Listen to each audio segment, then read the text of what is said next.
김철중의 이름은 낳는다. 오늘은 특별한 시간을 마련했습니다. 대한민국 의료를 이끌고 있는 세브란스 병원과 함께하는 뇌건강 지키기 프로젝트입니다. 오늘 첫 번째 시간, 한국인의 주요 사망 원인 뇌졸중입니다. 네, 오늘 뇌졸중에 관해서 이야기해 주실 용인 세브란스 병원 김진권 교수님 모셨습니다. 어서 오세요, 교수님. 네, 반갑습니다. 안녕하세요. 용인 세브란스 병원에서 뇌졸중 진료를 맡고 있는 신경과 김진권 교수입니다. 네, 요즘같이 이렇게 찬바람이 살살 불어올 때 특히나 많은 분들이 뇌졸중에 대해서 좀 고민하시고 걱정하시는 것 같은데 실제로 이 계절하고도 좀 관련이 있습니까? 예, 암만 해도 이제 겨울에는 이제 기온이 떨어지다 보니까요. 이제 기온이 떨어지면 혈관이 이게 차가우니까 수축을 하게 됩니다. 그래서 뇌혈관이 수축하면서 혈류량이 줄어들거나 실질적으로 이제 혈압이 올라가게 되거든요. 그러면서 혈관이 노인분들의 경우에 상대적으로 이렇게 딱딱해지면서 뇌경색이나 뇌출혈이 생길 위험성이 올라가는 게 사실이고요. 네. 특히나 이제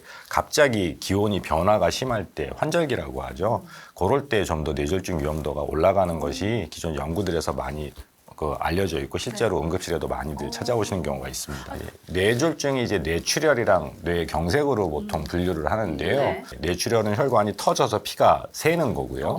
네, 뇌경색은 혈관이 막혀서 피가 안 통해서 뇌조직이 숨을 못 쉬니까 손상을 받는 경우인데 현대사회로 접어들면서 특히나 이제 고혈압에 대해서 인지도가 많이 높아지고 혈압 관리를 많이 하시면서 뇌출혈 위험도는 상대적으로 전보다는 많이 줄었습니다. 그렇지만 아직도 뇌경색은 꽤 많이 발생하고 있어서 우리나라 비율로 따지면 한 4대1 정도로 뇌경색이 더 많이 생기고 있어요. 4대 1이 뇌경색. 예. 어쨌든 이 뇌졸중이라는 게 갑자기 생기는 경우가 대부분이잖아요. 그러면은 이제 예방하거나 어떤 전조 증상이랄 게 없지 않을까 싶은데 어떻습니까? 뇌졸중의 특성이 혈관이 갑자기 막히거나 터지면서 생기는 거다 보니까 증상이 갑작스럽게 생기는 경우가 대부분입니다. 그렇다 보니까 실제로 전조 증상이 있는 경우보다는 없는 경우가 오히려 더 많은 것도 사실인데요. 그래서 전조 증상이 생겼을 때 병원에 가면 치료가 되겠지라고 생각하시면 절대 안 되고요. 언제든 갑자기 생길 수 있다는 걸 염두에 두셔야 됩니다. 본격적으로 문제가 생기기 직전에 이게 신호를 보내는 거라고 보시는 게 맞고 그렇기 때문에 그때는 무조건 병원에 가셔야 되는 거예요. 그러면 그 뇌졸중의 신호라고 생각하는 것들이 주로 어떤 게 있을까요?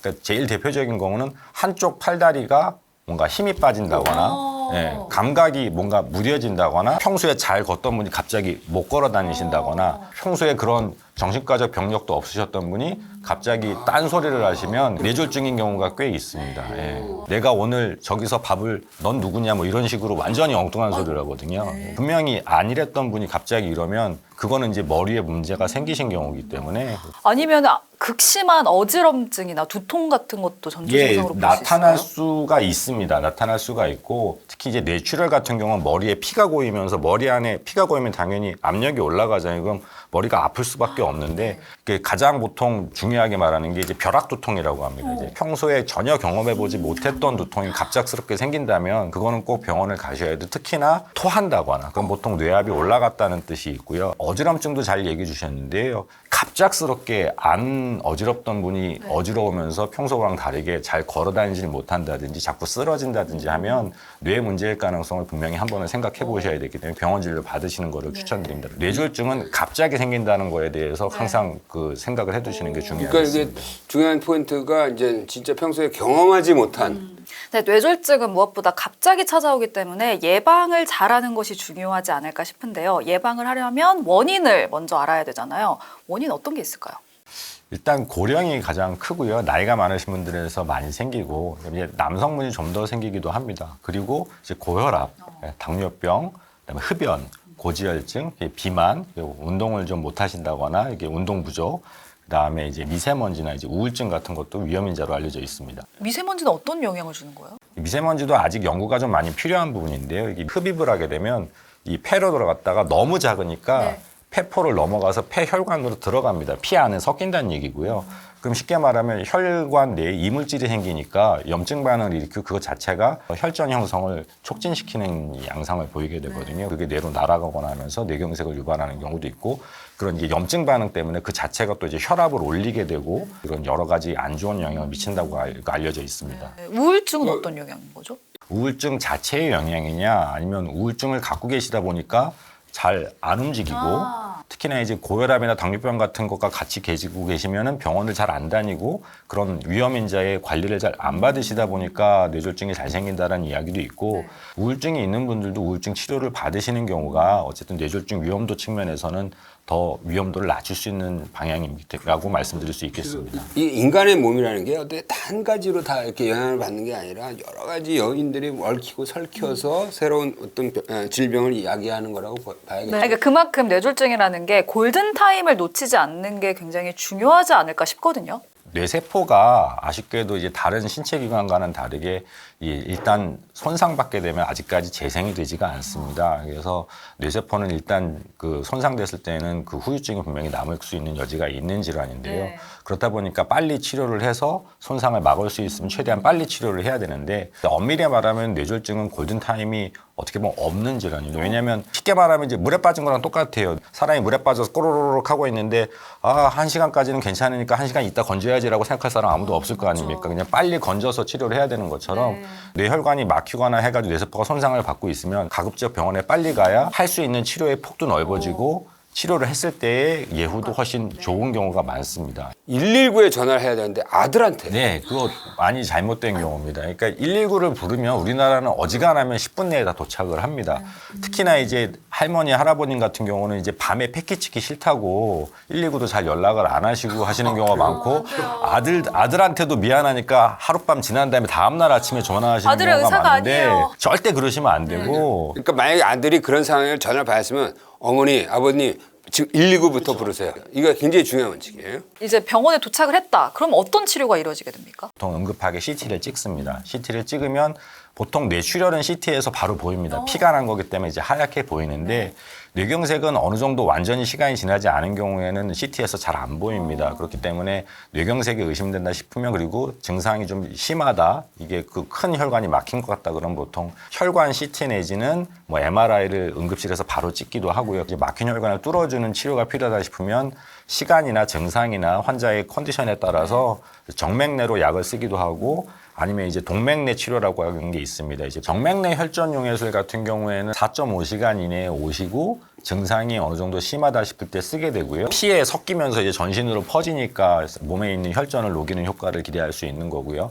동맥내 혈전 제거술 같은 경우에는 보통 대퇴혈관 쪽으로 작은 관을 넣게 돼서 뇌를 막고 있는 혈전이 있으면 그걸 끄집어내거나 스텐트를 피거나 하는 식으로 해서 응급 처치를 필요한 경우에는 시행할 수가 있습니다. 그 혈관이 굵어봤자 3mm, 4mm예요. 그러니까 이제 굉장히 미세 시술이라고 보시면 되고요. 모든 경우에 하는 것이 아니라 그 환자가 어디가 막혔고 증상이 어떻고 저 부분이 접근이 가능하냐에 따라서 이제 선별적으로 시행을 하기 때문에 그거는 이제 우리 김진권 교수 같은 분이 직접 하는 거죠. 예. 그러니까 신경과가 시술 진료도 하게 되는 건데 동맥 시술로 해서 쫙 풀려졌을 때는 이 드라마틱하게 좋아질 것 같은데. 드라마틱하게 좋아지는 분은 진짜 실려왔다가 걸어 나오실 정도로 되시기도 와, 하거든요. 바로 좋아지시는 거네요. 네. 사람이 숨이 못 쉬어가지고 목이 막혀서 기절해 있다가 숨 쉬면 바로 정신 차리는 거나 마찬가지고 물론 근데 그건 빠른 시간 내에 됐을 경우고요. 진짜 막 한 반나절이 이미 지나가지고 뇌세포가 다 손상이 됐으면 크게 효과가 없는 경우도 당연히 많을 수밖에 없고요. 뇌졸중 발생 후 가장 늦게 치료한 거 어느 정도예요? 사실 하루가 넘은 경우는 거의 없다고 볼 수 있는데요. 점점 굉장히 천천히 나빠지시는 분이 한 분 오셨었는데 그분 제가 일주일 지난 분한테도 한 번 한 적이 있었습니다. 그랬더니 실제로 나빠지는 게 멈추긴 하더라고요. 근데 정말 극단적인 경우셨고요. 보통은 하루 안에 다 판가름이 나신다고 보시면 됩니다. 시술을 하는 과정에서 만에 하나 올 수 있는 무슨 합병증이라는 게 없어요? 뇌출혈 위험성이 분명히 있습니다. 아까 말씀드린 정맥내 혈전 제거술 같은 경우에도 몸 안에 이 피를 녹이는 약이 쓰기 때문에 많게는 한 10%까지 뇌출혈 위험성이 있다라고 돼 있고요. 동맥내 혈전 제거술 같은 경우에도 혈관에 직접적으로 작용을 하면서 그 혈관 부위가 다치거나 혹은 뭐 출혈이 생길 수 있는 확률이 뭐 그러면 안 되겠지만 한 5%에서 10% 정도는 생각을 해야 되는 고위험 시술입니다. 그럼에도 불구하고 이 시술 치료를 했을 경우에는 확실한 효과가 있으니까 이득이 위험도보다 높기 때문에 보통 시술을 결정하게 됩니다. 근데 뇌경색 같은 경우에는 막혀 있으니까 뚫어주면 되는 건데 뇌출혈은 이제 터진 거잖아요, 혈관이. 그럼 그건 어떻게 해결을 합니까? 출혈 양에 따라 역시 달라지고요. 뇌는 두개골 뼈 안에 있잖아요. 그럼 안에서 피가 고이면 뇌 조직이 밀립니다. 그러면서 뇌 조직 자체가 이게 짜부가 되면서 뇌 손상이 나타나기 때문에 그런 너무 큰 뇌출혈은 말 그대로 열어줘서 그 피를 빼줘야 되는 경우가 있고요. 재출혈 위험성이 또 중요한 관건인데 이게 놔두면 흡수될 만한 양상이냐, 이게 놔두면 다시 터질 것 같으냐에 따라서 네. 이 재출혈 위험성이 높다고 생각되면 그걸 들어가서 혈관 부분을 막아주는 시술을 하기도 합니다. 뇌졸중 같은 경우에는 사실 후유증이 심한 또 질병으로 알려져 있잖아요. 어떤 것들이 있습니까? 그러니까 뇌졸중 자체가 증상이 워낙 다양하게 생겼습니다. 뇌라는 곳이 사람의 모든 행동이나 사고 아니면 뭐 일상 활동에 다 작용을 하기 때문에 어떤 분은 말을 못하는 후유증이 생길 수 있고 어떤 분은 팔다리를 못 쓰는 후유증이 생길 수 있고 어떤 분은 앞이 안 보는 후유증이 생길 수 있거든요. 어떤 부분이 얼만큼 손상을 받았느냐에 따라서 다 다른데 일단 손상이 되면 사실상 뇌세포 자체의 재생은 어려운 장기입니다. 그렇기 때문에 뇌졸중 환자의 한 70%는 미세하나마 후유증을 보통 가지고 있다고 되어 있고요. 다만 그렇다 하더라도 상당수는 굉장히 많이 좋아지세요. 처음에 못 걸었던 분들이 걸어 다니시는 경우가 훨씬 많고 그렇기 때문에 초기에 재활치료라든지 뇌졸중의 재발을 막기 위한 예방적 치료는 굉장히 충실히 받아주시는 게 좋고 장기적으로 보면 결국은 또 재발을 하느냐가 중요하거든요. 그렇기 때문에 위험인자에 대한 관리가 굉장히 중요합니다. 재활에 바로 돌입하는 시점은 어느 때가 좋아요? 빠르면 빠를수록 좋은 거예요? 빠르면 빠를수록 좋다고 되어 있고요. 근데 다만 이제 아주 급성기에는 1주에서 2주 정도 이제 급성기 치료를 보통 받고 나서 이제 재발률이나 어떤 기본적으로 조절할 만한 위험인자들에 대한 조정을 하고 나서는 보통 재활의학과에 같이 협조를 하면서 언어 장애가 있는 분들은 언어 치료를 하기도 하고 하면서 이제 일상생활을 복귀를 위해서 같이 노력하게 됩니다. 고혈압이 있는 분들은 고혈압 관리 철저히 하셔야 되고 당뇨병도 마찬가지고 고지혈증이 있는 분들은 약제 드셔야 되고 특히나 꼭 강조드리는 게 그놈의 담배 피는 분들이 너무 많으세요.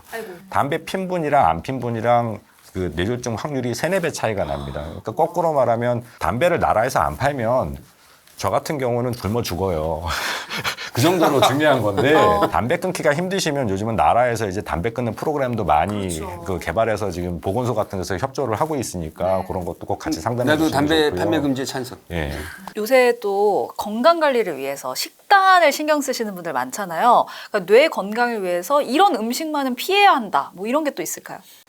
음식도 사실 상식적으로 대부분 아시는 거예요. 건강식이라고 생각을 하시면 뭐 너무 기름지거나 짠 음식 막 인스턴트 식품 특히 가공 육류 뭐 이런 거 당연히 몸에 안 좋다라는 거 아시잖아요. 그래서 상대적으로 약간 소식을 하시되 신선한 식품으로 드시고 자기는 채식만 한다 이런 분들이 있으세요. 그거는 오히려 안 좋고요. 삼겹살 먹는다고 큰일 나고 그러는 거 아니거든요. 뭐 고기도 먹어야 됩니다. 사람이 균형 잡힌 식사를 하셔야 되는 거기 때문에 육류랑 채소류랑 아까 단백질이나 이런 탄수화물이랑 균형을 맞춰서 드셔야 되는 거고 약간의 소식한다의 개념으로서 이제 균형 잡힌 식사를 골고루 드시는 게 굉장히 중요합니다. 싱겁게 먹는 것도 중요하죠. 굉장히 중요해요. 싱겁게 먹는 것도.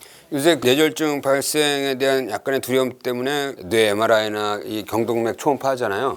그의 가치는 어떻다고 봐요? 아직 뇌혈관 사진을 병이 없는 분한테 건강검진차 찍었을 때 그게 더 도움이 된다는 증거는 명확히는 사실 없습니다. 다만 환자분이 고위험군이라고 생각이 되면 검사를 할 수 있고요. 병이 분명히 있고 초기 상태라고 생각이 되면 장기적인 예방을 위해서 아까 말씀드린 위험인자 관리랑 필요하다면 고지혈증 같은 경우에는 약물 치료를 초기에 시작하는 것이 나중에 시작하는 경우보다 오히려 더 좋다고 되어 있기 때문에 필요하면 약물 치료를 권고드릴 수도 있습니다. 뇌졸중 치료를 이제 많은 대학병원들이 자 열심히 하고 있고 24시간 당직을 쓰면서 스탠바이 하면서 환자가 오면 즉각적으로 이제 혈관 시술도 하고 그러는 시스템을 갖고 있잖아요.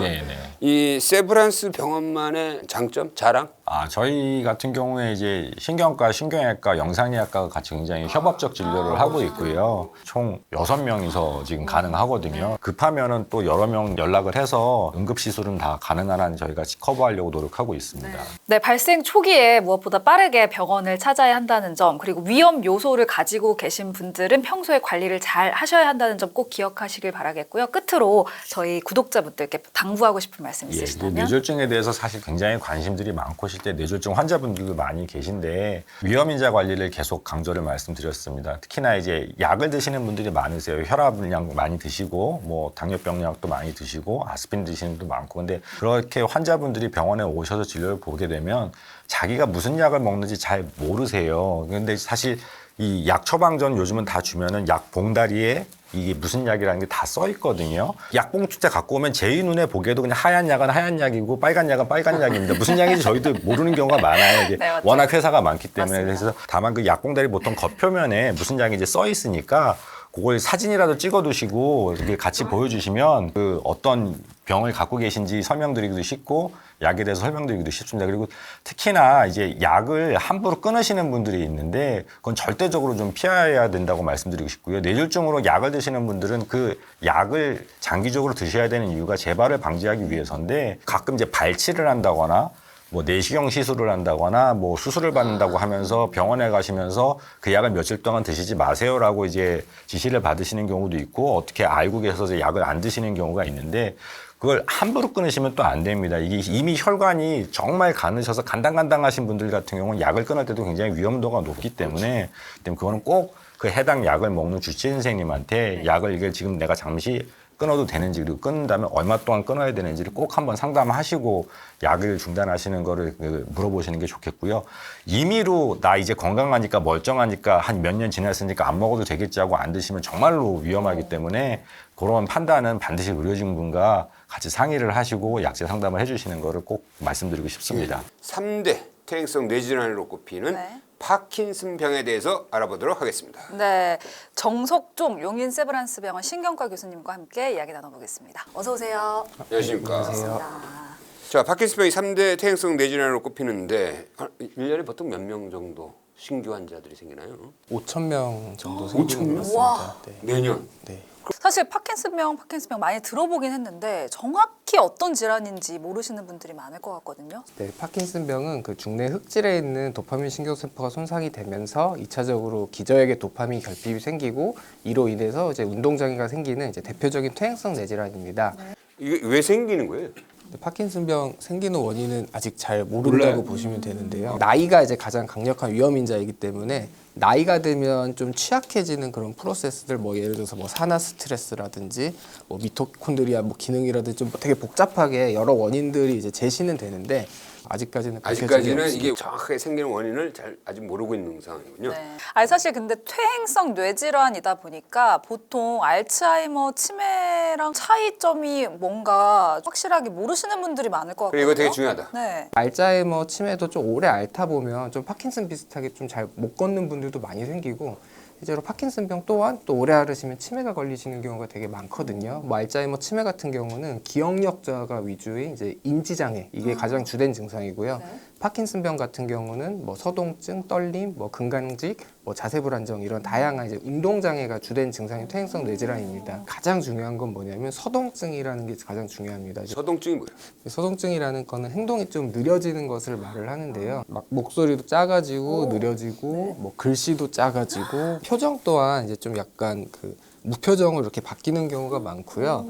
이제 행동하는 거 보면 뭔가 버벅거리는 게 좀 보이시고 이제 나이가 먹으면은 모든 게 다 느려지는데 이 어느 정도 느려지면은 파킨슨병 증세라고 의심할 수 있을 걸까요? 실제로 이제 서동증이라는 것 자체가 이게 뭐 진짜 힘이 빠지고 이제 객관적으로 그런 거는 아니고요. 그냥 느려지는 거거든요. 그러니까 보통 저희가 이제 파킨슨병 환자에서 서동증이라고, 그러니까 서동증이 있다라고 이제 진단하는 이제 기준 자체는 이런 식으로 저희가 이제 진찰을 하거든요. 이렇게 했을 때 저희는 막 이렇게 할 수가 있잖아요. 네. 근데 이제 파킨슨병 환자의 서동증 같은 경우는 이렇게 점점 작아지거나 이렇게 뭔가 버벅거리거나 야, 이거 중요한 포인트네. 파킨슨병 이제 임상 진단을 내릴 때 중요한 게 서동증뿐만 아니라 그 외에 손떨림, 그 다음에 좀 근강직 이런 게 둘 중에 이제 하나는 있어야 저희가 근강직. 네, 좀 뻣뻣해지는 거 그런 걸 이제 있어야 이제 파킨슨병 진단을 이제 내릴 수가 있는데요. 네. 임상적으로 이제 보통 파킨슨병 환자에서 떨림의 이제 가장 중요한 특징이 안정시 떨림입니다. 그래서 그러니까 안정시 떨림이라는 건 뭐냐면 그냥 가만히 있을 때, 그러니까 이완돼 있을 때 떠는 경우를 이렇게 이야기를 하고요. 팔이 이런 식으로 이제 떠는 게 관찰이 되고요. 근데 뭔가 행동이 느려지거나 손떨림 같은 경우에는 좀 평소에 일상생활에서 좀 잘 캐치하는 것도 중요할 것 같거든요. 네, 이제 파킨슨병 환자분들이 이제 생각보다는 이제 증상 생기자마자 이제 내원을 하시는 건 아니고요. 보통 한 몇 개월, 뭐 1, 2년 지나서 이제 오시는 경우가 많거든요. 그래서 처음에는 그냥 뭐 노화겠거니 이런 식으로 이제 생각을 하시는데 이제 근데 보통은 저희가 이제 파킨슨병이 의심되는 환자분들이 왔었을 때 좀 물어보는 몇 가지 비운동 증상들이 있습니다. 그래서 예를 들어서 이제 냄새를 잘 못 맡는다거나 몇 년 전부터 아니면 이제 변비가 있다거나 그리고 이제 가장 특징적인 것 중에 렘수면 행동장애라는 게 있는데 이제 이런 비운동 증상들이 수년 전부터 이미 선행된 환자분들 중에서 저희가 진찰을 했는데 좀 뭔가 느리고 안정시 뭐 떨림이 있거나 이럴 경우는 좀 파킨슨병을 좀 더 생각을 하게 되는 것 같습니다. 렘수면 행동장애 네네. 어떤 거죠? 그러니까 렘수면 행동장애라는 건 뭐냐면 원래 이제 잘 때 저희가 수면 단계를 렘수면 단계랑 비렘수면 단계로 나누거든요. 그래서 렘수면 단계 같은 경우는 이제 간단히 생각하면 좀 꿈을 꾸고 이제 근육은 좀 이완돼서 몸은 쉬는 단계라고 생각을 하시면 됩니다. 근데 렘수면 행동장애 환자분들 같은 경우에는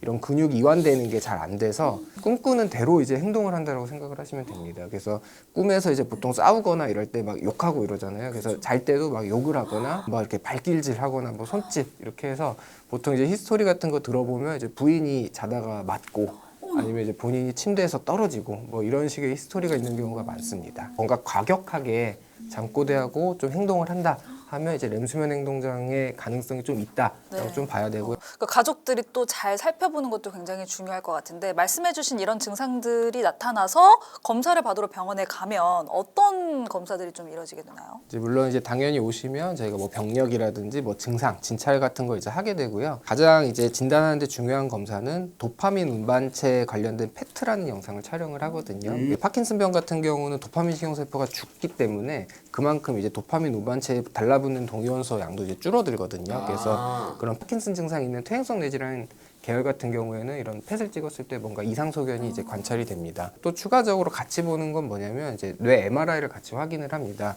왜냐하면 이제 파킨슨 병 같은 경우는 교과서적으로 이제 MRI상 그러니까 구조적으로 문제가 없다라고 되어 있고요. 대신 파킨슨 병을 흉내내는 뭐 파킨슨 플러스 증후군이라든지 그런 다른 퇴행성 뇌질환이라든지 혹은 뭐 뇌경색이라든지 뭐 뇌출혈, 뭐 수두증, 뭐 종양 이런 애들도 좀 파킨슨 증상 비슷하게 나타낼 수가 있거든요. 그래서 그런 다른 구조적 이상이 있는지 없는지 확인을 하기 위해서 저희가 MRI도 같이 좀 확인을 하고요. 그 외에 이제 파킨슨병 같은 경우는 치매 이런 게 동반되는 경우가 워낙 많기 때문에 인지검사 이런 것도 보통 베이스라인으로 하는 경우도 많고 또 기립성 저혈압 이런 자율신경계 이상 침범하는 경우도 꽤 있기 때문에 그런 이제 평가를 하기도 합니다. 네, 그래서 파킨슨병 만약에 진단을 받았다 그러면 이제 어떤 치료들이 이루어지게 되나요? 이제 아직까지는 이제 원인 이런 것도 밝혀진 게 없기 때문에 그러니까 어떤 치료를 하는 게 이제 완치를 시킬 수 있다 이런 게 아직 확립되어 있는 건 없습니다. 그리고 뭐 완치뿐만 아니라 병을 뭐 늦추거나 이럴 수 있는 치료도 아직은 없고요. 그래서 아직까지는 저희가 쓰는 이제 치료는 이제 증상 조절을 하기 위해서 이제 약을 쓰는 거고 보통 이제 도파민 부족하면서 이제 운동 증상이 생기는 거기 때문에 도파민을 좀 공급을 해준다고 생각을 하면 됩니다. 약물 치료인 거죠? 네, 맞습니다. 그럼 그 도파민이 뇌로 갑니까? 도파민 같은 경우는 뇌혈관 장벽을 넘어갈 수가 없기 때문에 보통은 도파민을 바로 주면 이제 흡수가 안 되고요. 그래서 저희가 제일 많이 쓰는 약이 레보도파라는 약이 되는데요. 이제 레보도파는 이제 먹어서 장에서 흡수가 된 다음에 피로 가서 이제 뇌혈관 장벽이라는 게 있습니다. 네. 그래서 그거를 이제 레보도파가 넘어가면 이제 뇌에서 그때 이제 도파민이 이제 분해가 되는 거고요. 그렇게 해서 만약에 많이 넘어간다면 꽤 증상이 상당히 호전될 것 같은데. 네, 그래서 보통은 이제 파킨슨병 환자분들 한 3, 4년 정도는 약을 먹으면 허니문 기간이라고 하거든요. 그래서 약을 먹으면 되게 해피하게 뭐 그 이후에는 이제 슬슬 약이 작동 안 되는 거예요. 뭐 다 100% 그런 건 아니고요. 보통 한 4, 5년, 뭐 3, 4년 지나면 조금씩 삐끄덕거리는 분들이 한 3분의 1 정도에서 보통 생긴다고 설명을 합니다. 근데 그 레보도파가 왜 3, 4년 지나면은 약효가 떨어지는 거예요? 이게 환자분들이 보통 내성이라고 하면서 되게 레보도파를 그래서 먹기 싫어하는데 의사들 입장에서 보기에는 내성이 생긴 거는 아니고 이제 병이 좀 진행을 하면서 이 병 자체가 원래 이제 진행을 하는 거구나. 그죠. 레보도파 수준으로는 이제 통제가 안 되는 거고. 네, 그 약물에 대한 부작용은 없나요? 부작용은 그러니까 좀 장기간 이제 사용을 하게 될 경우에 이제 크게 두 가지 운동 합병증이 생길 수가 있는데요. 첫 번째로는 운동 동요 현상이라고 합니다. 그래서 보통 초기 환자분들은 약을 보통 저희가 레보도파 같은 걸 이제 예를 들어서 준다고 하면 하루에 한 3번 이 정도만 먹어도 그냥 일상생활하는데 전혀 문제가 없으시거든요. 근데 이제 일부에서는 한 3, 4년 지나기 시작을 하면 약을 3번 먹으면 약 효과가 너무 안 간다. 그러니까 또 어떤 분들은 약을 먹었는데 예측대로 약효가 안 올라온다. 뭐 이런 식으로 이제 호소하시는 분들이 계십니다. 두 번째로는 이상운동증이 생길 수가 있는데요. 이것도 뭐 그러니까 여러 가지 타입이 있긴 한데 가장 흔한 거는 레보도파를 먹고 보통 1시간 정도 때가 혈중 농도가 제일 높아지거든요. 그래서 그때 이제 파킨슨 환자분들이 운동 증상은 많이 좋아졌는데 같이 이제 몸을 막 이렇게 흔드는 이런 이상운동증이 좀 생기실 수가 있습니다. 저절로? 네네. 진행하지 않고 레보도파로 갖고 평생 이렇게 잘 조절된 상태로 사는 환자도 있어요? 꽤 있습니다. 꽤 있어요? 네네. 어. 파킨슨병마다 워낙 이제 환자마다 코스가 다양하기 때문에 한 10년, 20년 지났는데도 되게 스테이블하게 약을 드시는 분들도 계시고 아닌 분들도 계시고 그럼 혹시 수술적인 치료 방법은 없는 건가요? 수술적 치료도 이제 고려를 할 수가 있습니다. 그래서 이게 약으로는 좀 조절이 좀 힘든 분들에 대해서 저희가 수술적 치료를 고려를 하게 됩니다. 보통은 이제 하는 거는 이제 그 전극을 뇌에 이제 꽂게 됩니다. 뭐 기저핵 부분에 이렇게 꽂고 이제 배터리는 여기에 차고 이렇게 해가지고 이제 전기를 이제 자극을 하면서 뭔가 기저의 기능을 좀 올려준다라고 생각을 하시면 됩니다. 요즘에는 초음파를 직접 쏴서 이렇게 치료하는 방법도 시도되고 있지 않나요? 네, 맞습니다. 이제 MRI로 이렇게 머리에 이렇게 머리 들어가서 이제 타겟을 MRI로 정확하게 보고요. 거기다가 이제 국소적인 열을 확 가해서 그 비침습적으로 이제 초음파로 그 깊은 곳까지 쏴서 그쪽으로 수술하는 효과를 좀 낼 수는 있기는 합니다. 네, 그럼 약물 치료 말고 초기부터 수술을 하는 방법을 택하면 안 될까요? 제가 환자분들한테 이제 말하는 좀 몇 가지가 있는데요. 첫 번째로는 이제 수술적 치료가 파킨슨병을 완치시키는 방법은 아니다. 그다음에 두 번째로는 이제 수술적 치료가 약물 치료를 뛰어넘을 수가 없다. 그러니까 이제 약물에 반응이 있는 증상만 수술적 치료에도 반응이 있고, 이제 약물을 먹었을 때 가장 좋은 상태를 이제 수술 치료했었을 때가 더 넘을 수는 없다. 이렇게 설명을 드리고, 세 번째로는 이제 수술을 해도 약을 못 끊는 경우가 많습니다. 그래서 결국은 저희가 수술을 하고 나서도 목표는 한 50% 정도 약을 줄이는 걸 목표로 하는 거라고 이제 보통 설명을 드리거든요. 두 번째로는 이게 파킨슨 병이라고 저희가 초반에 생각을 했던 환자분들이 나중에 한 2, 3년 지나면 진단이 좀 재고가 되는 경우가 있거든요. 그래서 좀 파킨슨 병을 흉내내는 이제 파킨슨 뭐 플러스 증후군 뭐 이런 식으로 이제 진단이 다 새로 바뀌는 경우가 있는데 이제 그런 환자분들은 또 수술을 하면 안 되는 케이스일 가능성이 높기 때문에 어쨌든 처음에 좀 약물 치료를 하면서 좀 경과를 보는 것이 좀 중요합니다. 우리 정수준 교수가 파킨슨병에서 치매를 예측하는 프로그램을 개발. 와! 그러면 만약에 이제 4, 5년 후에 치매로 전환될 가능성이 높다라고 위험도가 이제 나올 거 아니에요? 그런 환자들한테는 그럼 어떻게 하나요? 네, 이런 환자분들은 아직까지는 뭔가 또 확립된 치료가 없기는 합니다. 치매가 이제 걸리게 되면 이제 간병 부담이라든지 이런 것도 엄청 커지고 이제 파킨슨병 자체도 진행 속도가 확 꺾이기 시작을 하거든요. 그래서 그런 걸 미리 예측하고 가족분들한테도 좀 미리 얘기를 하고 미리 좀 사회적 서포트를 받을 수 있게 좀 대처를 하고 이런 식으로 이제 저희가 준비를 하게 됩니다. 그렇군요. 사실 예방을 할 수 있으면 가장 베스트가 아닐까 싶은데 혹시 좀 평소에 예방할 수 있는 생활 습관이라든지 식습관이라든지 뭐 이런 게 있을까요? 이걸 연습해야지.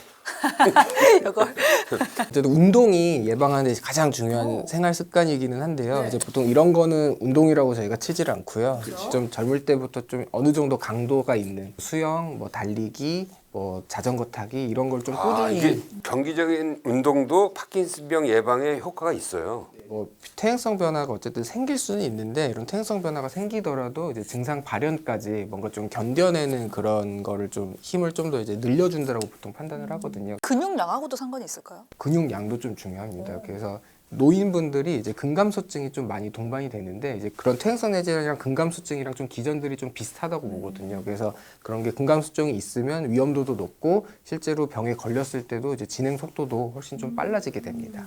그럼 운동법 말고 식습관이나 뭐 챙겨 먹으면 좋은 영양제 뭐 이런 것도 있을까요? 치매, 뭐 파킨슨 그쪽에서 나오는 이제 시기가 지중해식 시기기는 하거든요. 그래서 단백질 섭취하려면 육류를 먹는 것보다는 그냥 뭐 해산물이라든지 생선을 먹어라. 그리고 뭐 과일, 야채, 견과류 이런 거 매일 골고루 잘 먹어라. 되게 뻔한 얘기긴 한데 괜히 뭐 몸에 좋으려고 뭐 하나만 먹지 말고 이제 골고루 드셔라. 이제 이야기를 하게 되고요. 그다음에 이제 여러 영양제들, 그러니까 영양제 비슷한 그런 성분들이 되게 많이 연구가 되긴 했는데 아직까지는 임상적으로 근거가 있는 건 아니기 때문에 예방에 이런 걸 이제 미리 막 먹고 이런 게 도움이 될지는 아직까지는 좀 근거가 부족하긴 합니다. 네, 이 파킨슨병이 노인성 질환이다 보니까 무엇보다도 적극적으로 예방하고 또 적극적으로 치료하는 게 굉장히 중요할 것 같다는 생각이 드는데요. 끝으로 당부의 말씀 한마디 부탁드리겠습니다. 제 외래에 다니는 이제 파킨슨병 환자들 중에서 그러니까 이제 많은 수가 그러니까 이전만큼 몸이 가볍지는 않은데 그래도 생각보다는 자기가 걱정했던 것만큼은 죽을 병은 아닌 것 같다라고 하시는 분들이 예, 많습니다. 그리고 이제 파킨슨병 진단 받고 한 10년 지나도 되게 가뿐하게 잘 걸어 들어오시는 분도 되게 많습니다. 최대한 어쨌든 긍정적으로 생각을 하면서 꾸준히 운동도 하고 그다음에 항상 좀 즐거운 마음을 가지면서 그러니까 즐겁게 이제 지내는 것이 이제 파킨슨병 극복하는 하나의 좀 방법이라고 좀 생각을 합니다. 맞아요. 이게 병이라는 게 그 자기가 좋아질 수 있다, 나을 수 있다 이런 긍정적인 마인드를 가지면은 그게 진짜로 약효를 발휘하는 거예요. 그럴 것 같아요. 그래서 아무튼 좀 긍정적인 마인드를 갖는 게 굉장히 중요할 것 같아요. 뇌에 생기는 침입자, 뇌 종양에 대해서 얘기 나눠보도록 하겠습니다. 네, 국내 뇌종양 치료의 대가시죠. 장종희 세브란스병원 신경외과 교수님 모셨습니다. 어서 오세요. 네, 안녕하십니까. 반갑습니다. 뇌종양 치료 분야에 종사한 지 몇 년 되신 거예요? 한 20년이 좀 넘었습니다. 와, 이 뇌종양 하면은 굉장한 공포를 유발하는 병으로 알려져 있잖아요. 뭐 TV에도 많이 나왔고 정확히 어떤 병인지부터 좀 설명을 해주시면 좋을 것 같아요. 이제 뇌종양 그러면 뭐 일반인들한테 아주 익숙한 병은 아닌데요. 근데 이제 최근에 여기저기 드라마에도 하도 많이 나와가지고 요즘 많이 알려져 있기도 하지만 일단은 이제 우리가 흔히 아는 뇌에서 생기는 게 뇌종양이지만 그게 다가 아니고 뇌 주변 장기에서 생기는 종양들도 우리가 뇌종양이라 그러거든요. 그래서 이제 뇌를 싸고 있는 뇌 경막에서 생기는 종양들, 그다음에 뇌에서 나가는 신경에서 생기는 종양들, 뭐 심하면 두개골에서 생기는 종양들까지도 크게 보면 뇌종양에 포함됩니다. 그게 1년에 몇 명 정도 생기나요? 사실 아주 정확한 통계는 없는데요. 악성도가 아주 높은 교모세포종 경우에 1년에 한 500명에서 1000명 사이로 500명, 1000명. 있고요. 그게 이제 뇌교종의 한 절반 정도를 차지하기 때문에 악성도가 낮은 뇌교종까지 포함하면 한 2배 이상 됩니다. 그럼 2,000명 크게 대략 보면은 예. 근데 이제 악성 종양, 양성 종양 이렇게 나뉘잖아요. 정확히 어떻게 좀 구분이 되는 건지 진행 속도가 좀 차이가 있는 건지 궁금해요. 양성 종양들이 주로 뇌 바깥에서 생기는 뭐 수막종, 성신경 종양 이런 것들 평균 1년에 한 2mm 전후 정도 자라는 종양이기 때문에 성장 속도가 굉장히 느립니다. 근데 이제 악성 뇌 종양은 주로 이제 뇌 조직 내에서 생기는 종양이고 대표적인 게 뇌교종이죠. 등급이 낮은 악성 종양은 1년에 뭐 한 4, 5mm 정도 자라는 것도 있고 악성도가 아주 높은 교모세포종은 굉장히 빠른 시간 내에 지나.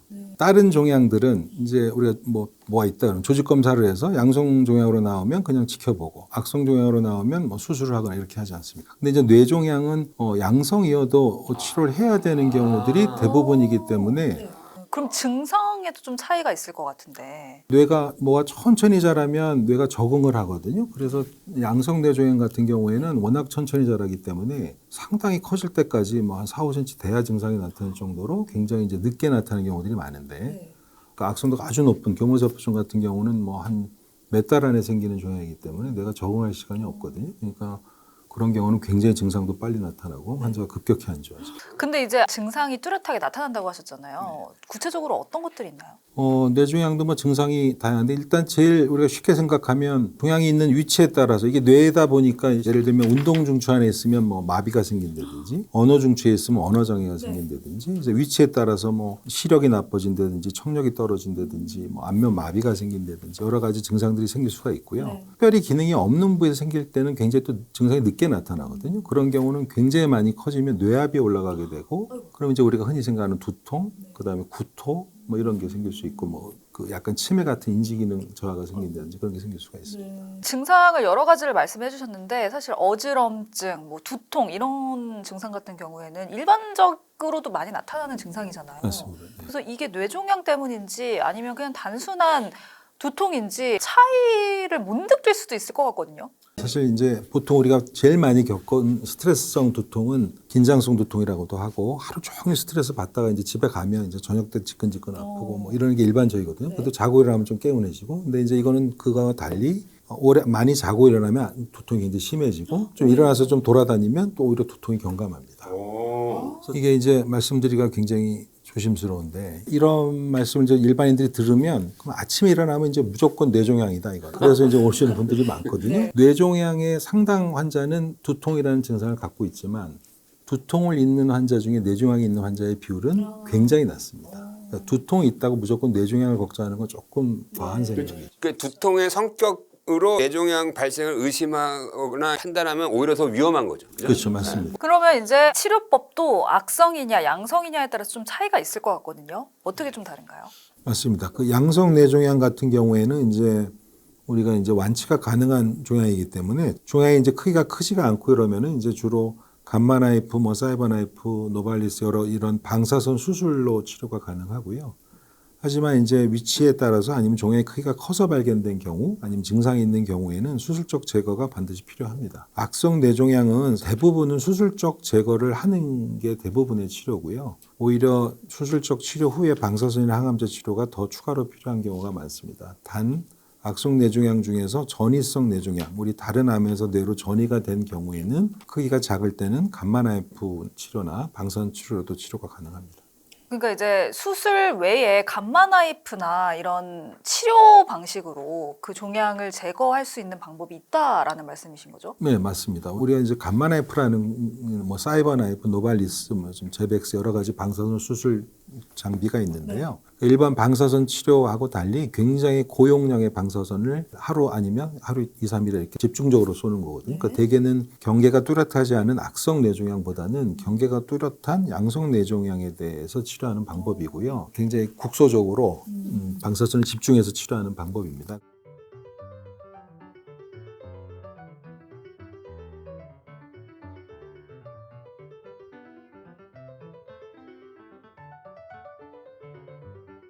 그러면 이걸 고용량의 방사선을 집중적으로 한 타겟선에서 쫙 쏘잖아요. 그게 다 괴멸되고 다 죽을 거 아니에요. 그 죽은 자리는 어떻게 돼요? 그것도 이제 많이 물어보시는데 종양들이 이제 우리가 유전자가 파괴되고 성장하면서 손상이 되면 그냥 그 자리에서 죽어 있는 거죠. 장기적으로 그걸 알 수가 없으니까 추적 관찰을 해서 커지는지를 보면 됩니다. 이 암이라는 게 보면은 너무나 다양하고 상황이 너무나 다 다른 것 같아. 그래서 의사를 잘 만나야 될 것 같아. 우리 장영희 교수를 만나야지. 근데 이런 방사선 수술 말고 외과적인 수술을 받아야 하는 경우는 또 어떤 경우인가요? 양성 종양 중에서는 이제 감마 나이프를 할 수 없는 상황에 이 종양이 이제 어느 정도 크기 이상이 됐다든지 아니면 주변 뇌를 눌러서 어떤 증상을 만든다든지 그러면 수술적으로 눌리는 거를 줄여줘야 그 증상이 좋아질 테니까요. 그래서 양성 종양주는 그런 경우에 해당하고 악성 종양은 사실은 확실하다 그러면 증상이나 크기나 부위와 상관없이 가능한 빨리 치료를 수술을 하는 게 압도적으로 유리합니다. 자, 우리 장정희 교수가 그 각성 수술, 그다음에 최대 안전 제거 수술의 세계적인 대가고 권위자신데 이게 어떤 수술 방법인 거죠? 최대 안전 제거 수술은 어떤 치료 수술 방법이라기보다는 신경학적 장애가 생기지 않는 한에서 최대한 많이 제거하는 것을 우리가 최대 안전 제거 수술이라고 합니다. 각성 수술이라는 개념은 이제 양성 종양이나 이런 종양은 이제 경계가 뚜렷하거나 이런 종양은 대상이 되지가 않습니다. 보통은 이제 악성 뇌종양 같은 경우에 경계가 뚜렷하지가 않거든요. 일반적인 수술 들어가서도 경계가 뚜렷하지가 않기 때문에 이게 어디까지가 가야 종양인지 어디까지가 정상 조직인지를 알 수가 없어서 환자를 수술 중에 깨워서 뇌의 각 부역을 정기적으로 자극해서 환자의 그 신경학적인 실제적인 위치, 종양 때문에 위치가 바뀔 수도 있거든요. 그걸 확인하고 그다음에 거길 피해서 종양을 제거하면서 실제로 환자가 신경 이상이 생기지 않는지를 확인하는 방법입니다. 뇌 수술을 하다가 환자를 깨우는 거예요. 잠깐 깨웁니다. 뇌의 그 종양 주변에 있는 뇌를 자극을 해서 뇌의 정확한 언어 중추라든지 운동 중추 아니면 다른 인지 기능 중추의 위치를 확인하고 종양을 제거하면서 이제 그런 게 손상이 안 오는지 확인하면서 하는 수술입니다. 그럼 예를 들어서 이게 오른손 작용하는 뇌 기능 쪽에 암이 생겼으면은 거기를 자극하고 손가락 움직여 보세요. 막 이러 하는 거예요. 그렇죠. 그게 이제 수술 전에 저희가 이제 교육을 합니다. 어떤 걸 시킬 테니까 잘 따라 주십시오 하면서. 그러면서 이제 환자가 수술 다 끝나서 깨어났을 때는 그걸 기억하나요? 기억합니다. 아, 기억해요. 그러니까 이게 뇌 기능을 손상시키지 않으면서 가장 많이 뗄 수 있는 그 절묘한 판단, 그 신의 기술. 그게 굉장히 이 뇌암 수술의 이 난이도의 핵심이군요. 맞습니다. 네, 사실 뇌종양 하면은 불치병이라는 인식이 좀 확산되어 있잖아요. 실제 생존율은 좀 어떻습니까? 사실은 뇌종양이 다 불치병은 아니고요. 그래서 우리가 이제 양성 뇌종양들은 뭐 완치가 굉장히 잘 되고요. 완치가 잘 되냐 안 되냐보다는 방해가 얼마나 최소한으로 남게 하느냐가 수술의 제일 중요한 목표고 악성 뇌종양은 이제 생존 기간을 늘리고 신경학적 기능을 유지하는 게 둘 다 목적이긴 하는데 악성 뇌 교종 중에서도 악성도에 따라서 차이가 엄청나게 많이 나거든요. 교모세포종이 이제 악성도가 가장 높은 종양인데 이제 그 종양은 생존 기간이 굉장히 짧습니다. 한 1년, 2년 정도밖에는 되지 않게 평균 생존 기간이. 근데 이제 악성도가 조금 낮은 뇌 교종은 10년, 20년 굉장히 평균 기간이 긴 경우도 많아 차이는 많이 납니다. 그럼 재발 가능성은 어느 정도 될까요? 그것도 이제 종양 종류에 따라 다르지만 악성 뇌 교종의 경우에는 사실 이론적으로는 거의 다 재발하는 게 맞습니다. 그게 이제 완벽하게 제거가 안 됐기 때문에 그런 거죠. 재발이라기보다도 남아있는 암이 좀 커진 거 아닐까요? 맞습니다. 우리가 이제 아무리 나쁜 암이라 그래도 수술로 만약에 세포 하나까지 다 뗐다 그러면 재발할 리가 없죠. 이게 지금 사진상에서 보이는 뇌 종양은 제일 그 밀도가 높은 부분만 지금 사진상에서 보이는 거고 주변에 이제 안 보이는 굉장히 파급된 종양이 많거든요. 보호자분한테 설명할 때도 이렇게 뭐가 물감 번져나가듯이 퍼진다고 그러는데 그래서 그걸 다 제거할 수도 없고 할 필요도 없고요. 거기서 이제 사진상에서 보이는 부분을 최대한 제거하는 거는 굉장히 중요한 예우인자입니다. 네. 근데 이 종양의 원인을 알면 사실 예방이 또 가능하지 않을까 이런 희망을 좀 품게 되는데 원인은 뭐가 있을까요? 그것도 많이 물어보시는 질문 중에 하나인데요. 다른 종양들처럼 환경적 영향이나 유전적 원인이 작용하지가 않습니다. 그래서 사실은 좀 미리 발견하거나 예방할 수 있는 방법이 사실 없죠. 결국은 그 뇌종양을 일으키는 유전자의 돌연변이거든요.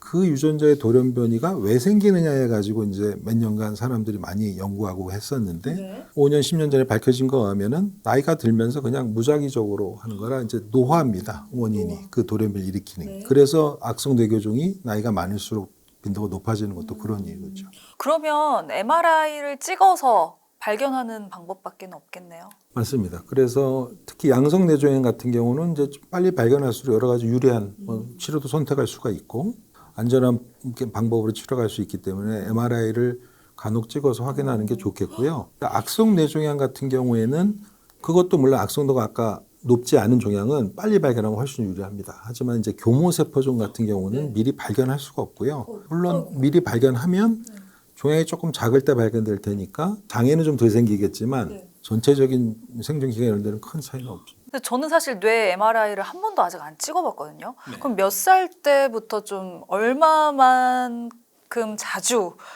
정기적으로 검사를 받는 게 좋을지. 의사들도 잘 안 찍죠, 사실은. 신경외과 의사들도 제 머리에 뭐 생겨 있을까 봐 사실 잘 안 찍게 되는데 그래도 이제 한 40이 넘기 시작하시면 검사를 이제 해보시는 게 좋겠고요. 그게 딱 아직 가이드라인이 있지는 않지만 제가 보기엔 한 5년 정도? 5년에 한 번 정도?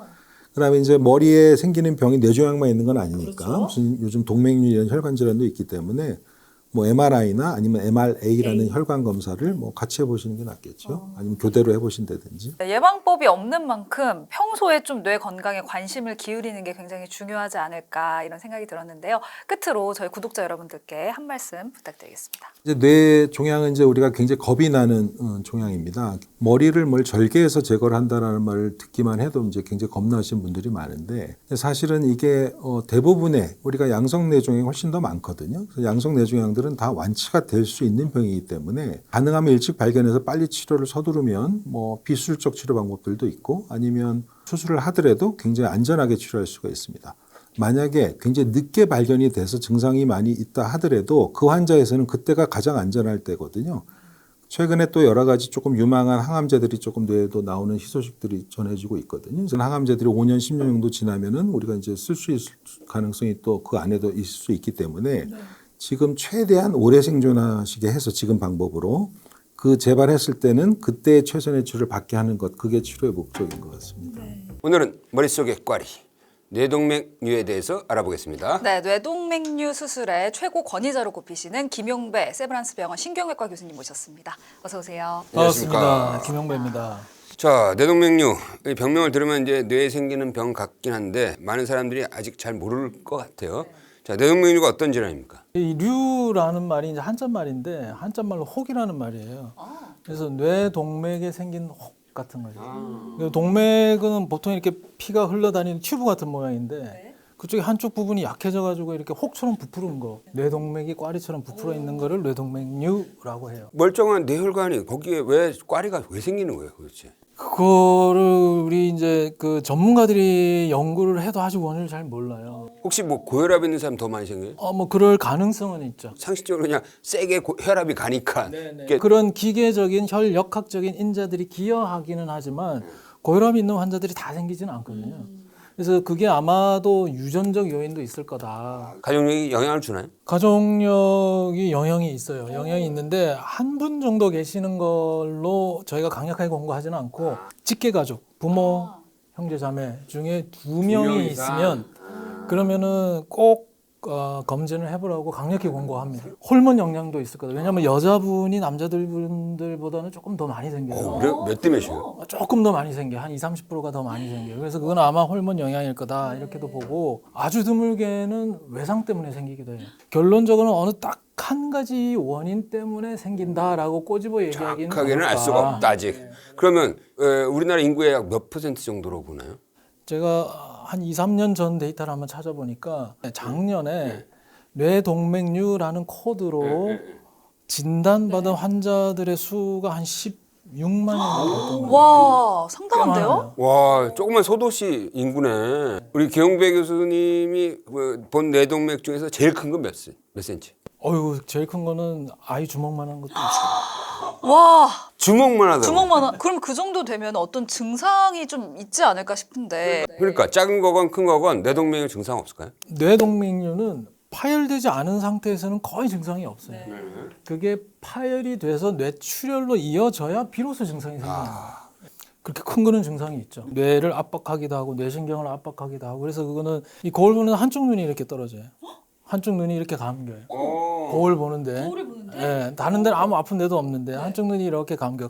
갑자기. 그게 이제 뇌동맥류가 특정 신경을 누르는 거예요. 눈꺼풀을 올리는 신경을 눌렀을 경우에는 눈꺼풀이 떨어지기는 해요. 근데 그런 것들은 전부 다 특수한 경우들이에요. 하나 더 특수한 경우를 얘기하면 젊은 사람들한테 잘 생기는 뇌동맥류 중에 하나가 박리성 뇌동맥류라는 게 있어요. 박리성. 혈관이 찢어진다는 얘기거든요. 그거는 이제 환자들 표현을 다 빌려보면 굉장히 예리한 두통이 특히 뒷목 쪽으로 지나가고 그게 잘 사라지지 않고 수시간 수일을 지속하는 그런 두통이 있는 경우에는 이제 박리성 뇌동맥류를 의심하기도 해요. 이 두통만 얘기해도 여러 가지 얘기할 게 많은데 우리가 일반적으로 경험하는 두통들은 그냥 뭐 지끈지끈 아프기도 하고 또 약 먹으면 사라지기도 하고 이런데 병원에 와야 되는 두통이 있기는 있어요. 그게 이제 소위 뭐 흔히 뭐 벼락 두통이니 뭐 갑자기 일생에 경험해 보지 못한 두통이니 뭐 이렇게 얘기를 하는데 그것도 뭐 사실 여기 계신 분들 아무도 겪어보지 못했죠. 근데 표현하는 걸 들어보면 뭐 무슨 뭐 망치로 때리는 것 같다, 뭐 도끼로 뭐 찍는 것 같다고 하는 굉장히 끔찍한 표현들을 많이 쓰는데 또 하나 굉장히 특징적인 거는 그런 두통들이 갑자기 발생을 해요. 갑자기 발생한다는 거를 어떻게 알 수 있냐면요. 두통이 발생하는 상황을 기억해요. 아, 정확하게. 대부분. 정확하게. 예를 들어서 길을 걸어가는데 내가 어디 종로 어디를 걸어가고 있는데 갑자기 두통이 생겼어. 책에 무슨 챕터를 읽고 있는데 갑자기 두통이 생겼어. 샤워 중에 두통이 생겼어. 그래서 두통이 발생했을 때의 자기 상황을 기억하는 두통은 그건 갑자기 발생한 거예요. 갑자기 발생했으면서 극심한 두통이 있고 거기다가 대개는 오심구토를 동반해요. 메스 꽂고 토하고 그거는 병원에 가야 되는 두통이에요. 자, 그렇다면 크게 뇌동맥류는 미파열, 파열 일단 두 개로 나눌 수 있겠네요. 파열은 몇 프로고 미파열은 몇 프로? 이거는 아직 통계가 잡기가 어려운 거죠. 그 전국 통계를 내기는 참 어려운데 대개 이제 그 치료 양상을 보면 뇌동맥류의 거의 한 80-90%가 미파열이에요. 아, 그렇죠. 아, 저한테 오는 환자들의 10명 중에 9명은 당장 치료가 필요 없는 환자들일 가능성이 많아요. 근데 그 중에 한두 명이 이제 치료가 필요한 경우가 되는 거죠. 우리가 보통 뇌동맥류 이렇게 무섭게 얘기할 때 머릿속에 시한폭탄이라고 그래가지고 뭐 시한폭탄이라는 게 언젠가는 터질 거다라는 의미를 갖고 있는데 실제로는 약 80%는 전혀 뭐 문제를 일으키지 않는 거고 20% 정도가 뭐 문제를 일으키거나 터지거나 크게 봤을 땐 그렇게 보면 되겠네요. 자, 그러면 미파열 상태에서는 어떻게 해야 됩니까, 만약에? 미파열된 상태에서는 이것이 장차 파열될 위험성이 농후해서 미리 예방적인 치료를 해야 되는 그룹에 속하느냐 아니면 그렇지 않고 그냥 관리 추정만 하면 되는 것에 속하느냐. 어떤 기준으로 근데 판단하시나요? 그게 여러 가지 다양한 기준들이 있어요. 뇌동맥류 크기도 봐야 되고 실제 생긴 모양이 어떤지도 봐야 되고 환자분께서 몇 살에 그걸 발견했는지도 봐야 되고 다른 질환은 없는지 그다음에 이 뇌동맥류를 받아들이는 태도는 어떤지 이런 굉장히 복잡 다양한 요소들을 다 고려를 해야 해요. 근데 딱 봤을 때 이거는 터질 가능성이 높다라고 한다면 어떤 치료가 이루어지게 되는 건가요? 만약에 그러면 치료를 해야 되겠다는 결정을 했어요. 그러면 우리가 선택지가 두 가지가 있어요. 하나는 주로 이제 제가 하는 개두술을 통해서 혈관이 부풀어 있는 거를 아주 미세한 클립으로 결찰하는 그래서 클립 결찰 수술이라는 방법이 있고 개두술을 하지 않고 머리를 열지 않고 혈관으로 들어가서 그 뇌동맥류 안에 뭐 코일이든 혹은 뭐 스텐트 그런 거를 넣어서 뇌동맥류 안을 이물질로 충전을 시켜가지고 터지지 않도록 하는 그런 뭐 색전 수술 혹은 인터벤션 수술 이런 두 가지 치료가 있어요. 그 둘 중에 하나를 받게 되는 거예요. 우리 김용배 교수는 이제 뇌동맥류를 이제 클립으로 딱 묶어버리는 수술의 세계적인 대가인데 지금까지 그건 과찬이지. 지금까지 몇 건 했어요? 치료 건수는 한 2,000 2,000개. 와. 가까이 돼요. 근데 이제 사실 수술은 좀 할 수만 있다면 이게 완전히 그 뇌과를 그냥 탁 물어버리니까 어떻게 보면 재발되거나 뭐 다시 터지거나 이런 확률이 거의 제로에 가깝잖아요. 근데 이걸로 가서 뭐 거기를 스텐트하고 뭐 하면 재발이라든지 가능성도 좀 조금 남아 있는 거 아닌가 싶어요. 중요한 말씀인데 우선 이렇게 말씀드리죠. 개두술에 의한 클립 결찰술은 뇌동맥류를 치료하는 굉장히 전통적인 방법이에요. 벌써 뭐 수십 년 이상 된 거고 색전술, 소위 시술 혹은 뭐 인터벤션이라고 하는 거는 그 이후에 생긴 건데 완전 치료의 패러다임이 바뀌었을 정도로 지금 얘기한 그런 인터벤션 수술이 전체 뇌동맥류 치료의 성적을 향상시키는데 획기적으로 엄청 기여를 귀한 했어요. 거죠. 예, 획기적으로 엄청 귀한 기여를 거고. 했어요. 그러니까 우리가 전문가가 결정을 할 때는 대개 네 가지 원칙으로 결정을 해요. 첫째는 그 결정이 정의로워야 된다. 두 번째는 환자한테 무조건 이득이 되어야 된다. 세 번째는 절대 환자한테 해가 되어서는 안 된다. 네 번째는 환자 스스로 결정할 권리를 주어야 한다. 이 네 가지를 가지고 결정을 하는데 예를 들어서 제가 아주 재미있는 예를 하나 드릴게요. 조향사라는 직업을 아세요? 조영사. 여기서 많이 들어봤는데. 네. 조향사라는 직업을 가진 분이셨어요. 그 냄새 맡는 기능이 굉장히 중요하신 분이죠. 그분 향수를 막 조율하고 이러는 분이고 굉장히 그 귀한 직업에 굉장히 능력이 탁월한 분이셨는데 뇌동맥류가 있었어요.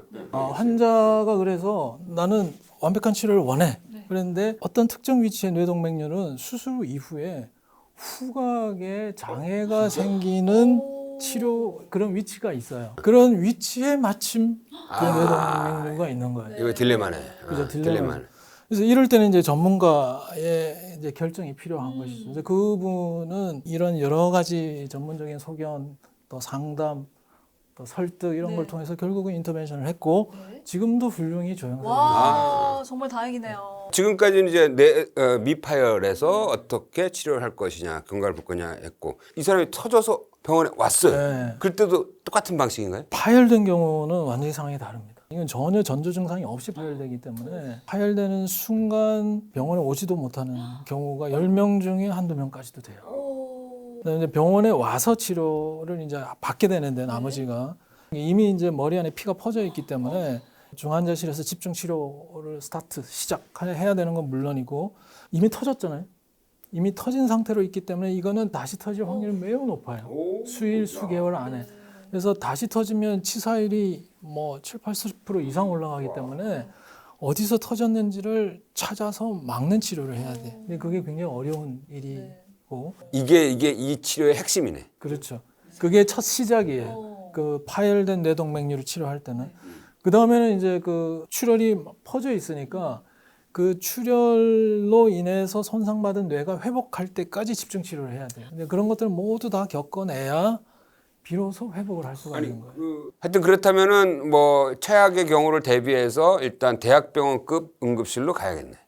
중요한 말씀인데 대학병원을 고르려고 할 필요가 없습니다. 그게 뇌출혈이든 뇌경색이든 뇌졸중이 의심이 되면 제일 먼저 일반인들이 해야 될 일은 119에 전화하는 거예요. 119에 또 그 현장 전문가들이 가서 그 상황에서 최선인 병원으로 가요. 그러면 그 병원에서 또 여러 가지 절차들을 거쳐서 적절한 치료가 이루어지는 병원으로 옮길 수도 있고 그 병원에서 해결할 수도 있는 거죠. 그러니까 그 시스템을 따르는 게 제일 효과적이에요. 아니 세브란스 같은 경우에는 협업 시스템도 굉장히 잘 구축이 되어 있다고. 지금 들었거든요. 뇌혈관 센터가 따로 있는 거죠? 뇌혈관 질환은 보충해주고 모자란 거 채워주고 이런 거 굉장히 중요하거든요. 저와 같은 신경외과 또 신경과 교수님도 굉장히 중요하고 또 영상의학과 응급실 응급과 전문의 중환자실의 중환자 전담 전문의 선생님들 이런 그 의사 전문가 집단 이외에 그 뇌혈관 질환을 환자들을 다루는 여러분들이 계신데 굉장히 유기적으로 움직여야 해요. 진짜 유기적으로 그런 훈련이나 그런 고민들을 하지 않으면 그런 시스템이 금방 되지는 않아요.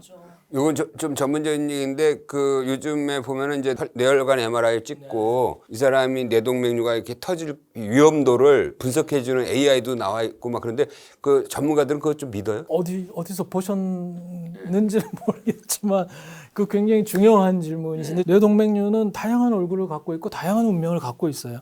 그거를 의사 전문가도 100% 알지는 못해요. 그 조금 더 정확한 예측을 하기 위해서 굉장히 다양한 노력들을 하고 있고 인공지능 이런 도움들을 많이 받으려고 하고 있죠. 우리는 굉장히 그래서 미래를 밝게 봅니다. 네, 어쨌든 뇌 동맥류를 좀 예방할 수 있는 방법이 있으면 그래. 좀 좋지 않을까. 이게 예방이 가능한가? 그니까요.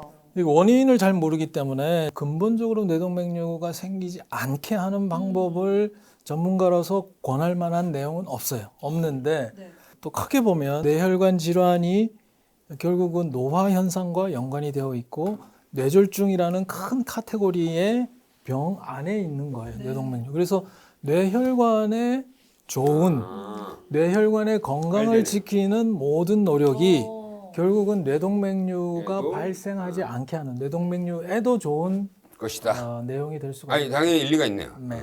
그러면 뇌혈관에 좋은 행동이나 뭐 이런 것들은 뭐 있어요? 일단 식단부터 한번 짚어주시겠어요? 아니요, 그거보다 더 중요한 게 있어요. 근데 뇌혈관 건강을 지키는 가장 중요한 것은 위험 인자를 피하고 만약에 있다면 잘 관리하는 건데 가장 중요한 위험 인자가 결국 고혈압, 당뇨, 고지혈증, 심장 질환, 혈전을 잘 일으키는 이런 질병들은 잘 관리를 해야 해요. 그다음에 또 흡연. 흡연은 우리가 고칠 수 있는 행동 양상 중에 가장 중요한 위험 인자예요. 그래서 이거를 잘 관리하는 것이 뇌혈관 건강을 지키는 1번입니다. 그만큼 뇌혈관을 위해서 열심히 노력을 해야지. 자기 관리를 잘 해야죠. 네, 마지막으로 지금 영상을 보시는 구독자 여러분들께 한 말씀 부탁드리겠습니다. 뇌동맥류 오늘 여러 가지 얘기를 나눴는데 말씀드린 대로 그 진단 자체가 그렇게 크게 무서운 건 아니에요. 반드시 전문가와 상의해서 치료 당장 필요 없고 추적 검사합시다라는 대부분의 경우에 속한다면 뇌혈관 건강을 지키라는 신호로 받아들이고 밝게 생각하시면 될 거고 만약에 치료가 필요하다 그러면 현대의학은 여러분들이 생각하는 것 이상으로 이런 어려운 질환을 굉장히 효과적이고 또 안전하게 치료하는 쪽으로 눈부시게 발전하고 있고요. 지금 이 순간에도 계속 새로운 개념이나 새로운 어떤 기술들이 계속 나오고 있어요. 전혀 걱정하지 마시고 전문가께서 하자는 대로 따라가시면 아마 뇌동맥류 그렇게 무서워하지 않으실 줄 믿습니다. 자, 오늘 주제는 인생 후반으로 갈수록 가장 걱정되는 질병, 치매입니다. 네, 오랫동안 치매 치료에 매진하고 계시죠? 김어수 세브란스 병원 정신건강의학과 교수님 자리하셨습니다. 안녕하세요. 예, 안녕하세요. 안녕하세요. 자, 세상에서 가장 슬픈 병이라는 표현도 하는데 자, 현재 치매가 증가하고 있나요?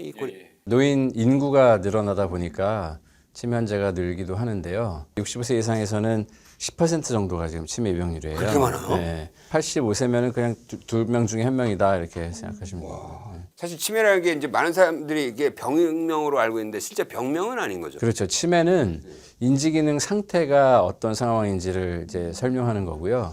기억력이나 여러 가지 다른 인지 기능이 나빠져서 실생활에 문제를 일으킬 때 치매라고 합니다. 네, 사실 많은 분들이 그렇겠지만 저도 여러 가지 치매 유형 중에서 알츠하이머병을 가장 많이 들어본 것 같습니다.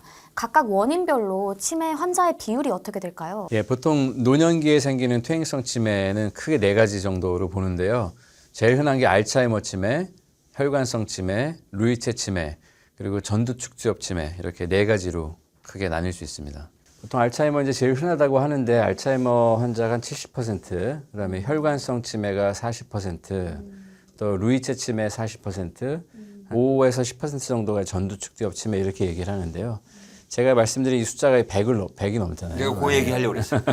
그 병리가 겹칩니다. 그래서 뇌를 부검해서 보니까 그 병리들이 실제로 알츠하이머나 혈관성 치매에서 겹쳐 있다는 걸 알게 됐고요. 이제 가장 흔한 게 또 노인성 치매라고 할 수 있는 알츠하이머 치매일 것 같은데요. 이 알츠하이머 치매는 뇌에 어떤 문제가 생겨서 발생하는 걸까요? 알츠하이머는 대표적으로 이제 2가지가 문제인데요. 아밀로이드 베타라는 단백질이랑 타우라는 단백질이 뇌에 쌓이는 게 문제입니다. 아밀로이드 베타가 쌓이다 보면 이제 뇌에 독성이 생기고 그 독성 때문에 또 타우라는 단백질이 엉키고 뭐 이러면서 뇌의 신경이 기능을 못하게 되는 거죠.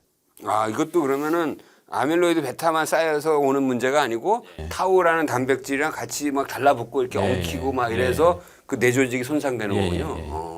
네, 치매하면 대표적인 증상이 또 깜빡깜빡거리는 기억력 저하인데 사실 이게 기억력이 저하되는 경우는 일상생활에서 조금 경험을 하다 보니까 단순히 건망증이라고 생각하고 넘어가시는 분들도 많이 계실 것 같아요. 그렇죠. 예. 일단 크게 나누면은 이제 건망증, 그다음에 경도인지 장애, 그다음에 치매 3단계로 일단 나눌 수 있는 거 아니에요? 건망증하고 경도인지 장애의 차이는 뭐예요? 연세가 드시면서 자연스럽게 생기는 건망증 이런 것들은 전두엽의 기능이 좀 떨어져서 그러는 건데요. 그럼 어떤 일이 생기냐면 뭐 이따 2시에 만나 그랬다가 이제 딴 거 막 열심히 하다가 깜빡하고 잊어버려서 친구 전화 오면 아 맞다 만나기로 했었지 이런 게 이제 건망증인 거고요. 그러니까 이제 다른 생각이나 다른 일을 처리하면서 뭔가 딴 걸 하면 그거는 하나 놓칠 수 있는 거예요. 그거는 일반 노화에서도 좀 생길 수 있는 문제고요. 경도인지 장애는 이제 경도란 말이 붙어 있다 보니까 사람들이 어떤 생각을 하냐면 기억력이 조금 나쁘면 경도인지 장애, 많이 나쁘면 치매 이렇게 생각하는데 그게 아니고요. 예, 그게 아니고. 아, 그게 아니에요? 인지 기능이라고 하는 거에는 여러 종류의 그 영역들이 따로 있는데 그 영역들이 뭔가 하나는 제대로 많이 나빠진 거. 예, 그게 이제 경도인지 장애고요. 기억력이라는 항목의 점수는 이미 낙제 점수가 됐는데 다른 점수는 아직 꽤 괜찮아서 평균 내면 괜찮다. 이게 경도인지 장애 개념입니다. 뭐 약간 돈 계산이라든지 그런 능력은 좀 있는 거예요. 남아 있는 거죠. 예. 그게 전체적으로 이제 2개 이상, 뭐 3개, 4개 영역에서 다 문제가 생기면서 일상생활에 문제가 이제 나타나면 그때 치매라고 하는 거죠. 치매 초기에 생기는 기억 장애는 이제 외우는 게 잘 안 되는 거예요. 생각하려고 해도 기억에 남지 않고 일주일 전의 일들이 이렇게 떠올릴 때 이렇게 자연스럽게 떠올라야 되는데 그런 것들이 전혀 깜깜하게 안 떠오르고 이런 것들이 이제 알츠하이머 초기 증상의 기억 장애죠. 예. 네, 요새는 치매 검사법도 굉장히 다양해졌다고 하는데 만약에 병원에 가면 어떤 검사를 받게 되나요? 하나씩 이제 설명을 드리자면 치매라는 상태, 인지 상태가 치매인지 아닌지를 알기 위해서 신경심리 검사, 인지 영역별로 어떤 상황인지를 이제 보는 검사고요. 거기서 뭐 경도인지 장애나 치매가 나오면 MRI를 먼저 찍습니다. 그럼 MRI를 찍으면 이렇게 인지 기능이 좀 떨어지게 된 원인이 혹시 뭐 혈관성 문제인지 뭐 다른 뇌종양이나 우리가 몰랐던 그런 것들이 있지는 않은지 이런 걸 보는 게 이제 MRI 검사고요. 다른 문제가 없으면 그 원인을 알기 위해서 이제 페트 검사를 하는데 아밀로이드 페트라는 검사를 하면 아, 뇌에 아밀로이드가 쌓여서 기억력이 떨어지고 있구나. 그럼 이거는 알츠하이머 병이구나. 이렇게 원인을 이제 감별하기 위해서 페트를 찍게 됩니다. 건망증, 경도인지 장애, 치매 요 진단되는 그 시점에 따라 이 접근법이 좀 달라지겠네요. 그렇죠. 예.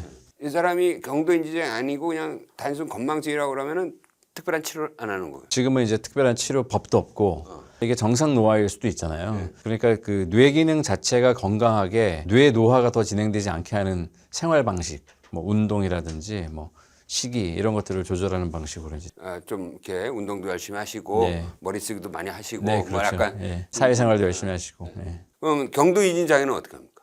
경도인지 장애는 예전에는 해드릴 게 없었어요. 왜냐하면 경도인지 장애 상태는 정의상 치매가 아니니까 질환도 아니고 그냥 상태만 그런 상태라서 해드릴 게 없으니까 똑같이 지금 건망증처럼 그냥 뇌 활동 열심히 하고 운동 열심히 하고 이제 이런 얘기를 주로 했는데 지금부터 이제 막 달라진 게 예전에는 사람이 돌아가신 다음에 뇌를 부검해서 봤기 때문에 이런 걸 몰랐는데 살아있는 상태에서 아밀로이드나 타우가 있는지를 이제 페트 검사를 알 수 있는 거예요.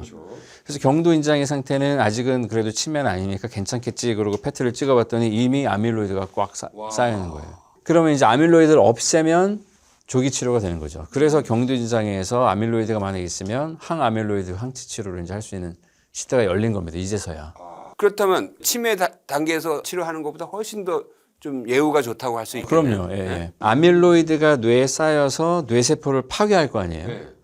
그럼 이제 파괴하기 전에 없애버리면 아무 일이 안 생기는 건데 뇌세포가 이미 병이 들어있는 상태에서는 그 원인이 되는 물질 제거해 봐야 병 들어있으니까 예, 이게 진행이 계속 되는 거죠. 어떤 면에서는. 그 아밀로이드라든지 타우 단백질이 그냥 뇌에 찐득찐득하게 달라붙기 전에 그걸 싹 빼주는 수가 있으니까 상당히 획기적인 이론적으로 아주 획기적이죠. 예. 경도인지 장애를 납뒀을 때는 거의 99% 나중에는 치매로 가요. 아, 그렇지는 않습니다. 다른 원인 때문에 기억력 떨어지거나 뭐 계산 능력이 떨어지거나 이런 분들이 있을 수 있잖아요. 이제 보통 설명할 때는 쉽게 반반이라고 합니다. 아니 그래도 그 방향성을 알 수 있다라는 거는 엄청난 정보네요. 요즘은 경도인지 장애보다 더 빨리 해야 된다고 이제 얘기하는 거죠. 이제 정상적이더라도 아밀로이드 있으면 그냥 없애버려야 되는 거 아니냐 빨리. 근데 이제 여기서 이제 한 가지 문제는 아밀로이드가 쌓여도 한 20년 동안 인지 기능이 안 변하는 사람도 있거든요. 그거를 거꾸로 얘기하면 20년 동안 아밀로이드 쌓이고도 아무렇지도 않은 사람도 있는 거니까 75세다.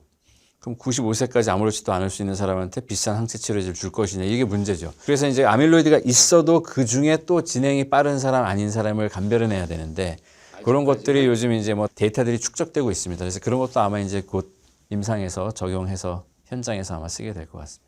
네, 뭐 이런 치료제가 나오고 있다곤 하더라도 여전히 이제 노년기에 피하고 싶은 질환 1위로 계속 치매가 꼽히고 있는데요. 교수님께서는 환자들을 가까이서 봐 오셨을 테니까 이제 환자분들이 실질적으로 가장 힘들어하는 부분은 어떤 게 있을까요? 우리가 밖에서 볼 때는 자기 정체성이 사라진다든지 뭐 기억이 소실된다든지 하는 이런 것 때문에 환자들이 속상해하고 힘들어할 거다라고 생각하는데 실제로는 환자 본인은 그런 거를 별로 인식하지 않기 때문에 본인은 스스로 그렇게 그걸 힘들어하지는 않는데요.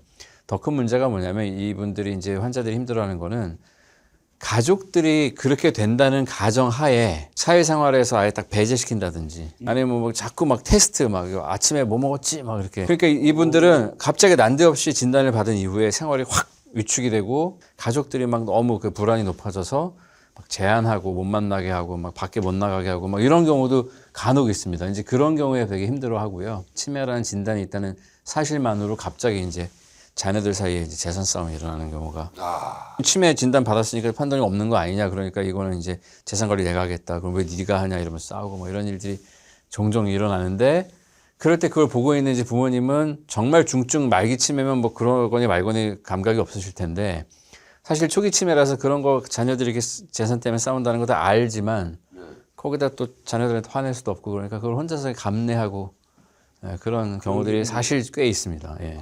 기억력은 떨어져도 이 감정은 남아있다고 하지 않나요? 그게 문제입니다. 우리가 아이들도 뭐 1살, 2살 때는 기억 안 남잖아요. 그럼에도 그때의 경험들이 중요하다고 말하잖아요. 그거 똑같습니다. 예. 그게 다 그 뇌의 더 깊은 곳에 심리 더 깊은 곳에 남기 때문에 그런 게 중요하죠. 네, 그만큼 치매 환자를 돌보는 주변 사람, 특히 가족들의 노력이나 역할도 굉장히 중요할 것 같은데요. 집에 치매 환자랑 같이 살고 있는 경우들이 꽤 있을 텐데 이제 가족분들은 일어날 수 있는 각종 상황에 어떻게 대처를 좀 하면 좋을까요? 환자를 잘 위해드리고 감정을 잘 존중해야 되는 건 맞지만 또 가족들도 정말 힘들죠. 치매가 단순히 기억력, 인지력만 떨어지는 게 아니라 이제 뇌 기능이 떨어지다 보니까 행동 장애들이 다 생길 수 있잖아요. 어떤 종류든. 그 중에 제일 흔한 게 이제 기억력이 안 좋으니까 뭐 귀중품 같은 거 잘 숨겨놓고 남들이 생각할 수 없는 데 뒀을 거 아니에요. 그리고 잃어버리니까 본인도 거기라는 거는 생각을 못 하는 거죠. 실제 물건이 어디가 없어졌으니까 이게 왜 없어졌을까? 누가 가져갔겠지 뿐만 아니라 기억에 이제 구멍이 나 있잖아요. 시간의 어떤 흐름 가운데 구멍이 많이 나 있는데 거기에서 내가 이렇게 돌이켜보면 이 사건들이 구멍이 나 있으니까 재구성이 되거든요. 재구성이 되면서 설명이 안 되는 부분들이 생길 거라고요. 그러면 똑같이 그 설명이 안 되는 부분을 끼워 맞추다 보면 이제 망상이 생기는 거예요. 네. 너무 사랑하는 가족인데도 막 의심의 대상이 되고 본인도 힘들고 속상하고. 이제. 그러면 그럴 때 그 가족이나 이런 분들은 어떻게 행동해야 돼요? 그래서 저희가 교과서적으로 뭐라 그러냐면 긍정도 부정도 하지 마라. 그래? 뭐, 무슨 소리야? 뭐, 설마? 뭐 이렇게 하고 넘어가고, 그 다음에 이제 그 대신 그것 때문에 속상해하는 감정은 읽어줘야 돼요. 그거 하여튼 내가 가져갔을 리는 없지. 근데 하여튼 없어졌으면 하여튼 무지 속상해. 그거 어디 갔냐? 같이 찾아봐야 되겠네. 뭐 이런 식으로 하다가 주의를 딴 데로 돌려야 돼요. 근데 잠깐만 저거는 언제 산 거야?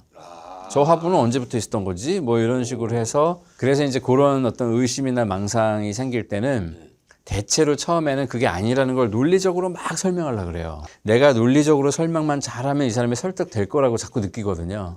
그게 논리의 문제가 아니라 이미 병적인 거기 때문에 거기에다가 설명을 하잖아요.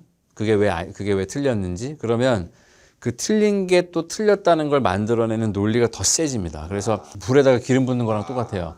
망상이 심해지기 때문에 절대 논리적으로 말싸움하면서 자초지종을 따져서 망상을 없애려고 그러면 절대 안 되고. 왜 치매 환자들이 이렇게 배회하는 경우도 있잖아요. 그건 왜 그런 거예요?